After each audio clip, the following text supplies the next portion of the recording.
Hyvää suomalaisen kirjallisuuden päivää. Olen Aleksis Kivi, suomalainen kirjailija. Synnyin 10. lokakuuta 1834 Nurmijärvellä ja siitä lähtien olen kulkenut kirjallisuuden polkua omalla tavallani. Luonto on aina ollut minulle hyvin tärkeä innoituksen lähde teoksissani. Tunnetuin teokseni lienee 7 veljestä, joka kertoo 7 nuoresta veljeksestä ja heidän seikkailuistaan. Kirjoitin myös useita näytelmiä ja runoja, kuten Nummisuutarit ja Kullervo. Elämäni ei ollut aina helppoa ja kohtasin monia haasteita, mutta intohimoni kirjallisuutta kohtaan kuljetti minua eteenpäin. Toivon, että teokseni ovat inspiroineet ja viihdyttäneet lukijoita ympäri Suomea ja maailmaa. Kiitos, että muistatte minut ja panokseni suomalaiseen kirjallisuuteen. Laulu oravasta.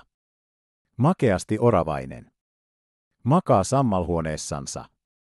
Sinnepä ei hallin hammas, eikä metsämiehen ansa ehtineet milloinkaan.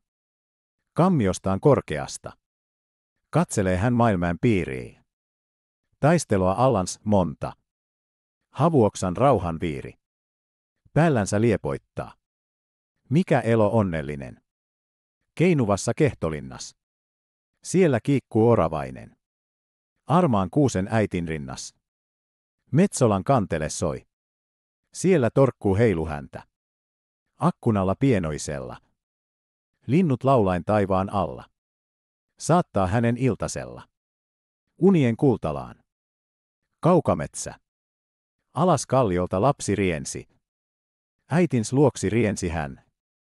Lausui loistavalla katsannolla. Nähnyt olen taivaan maan.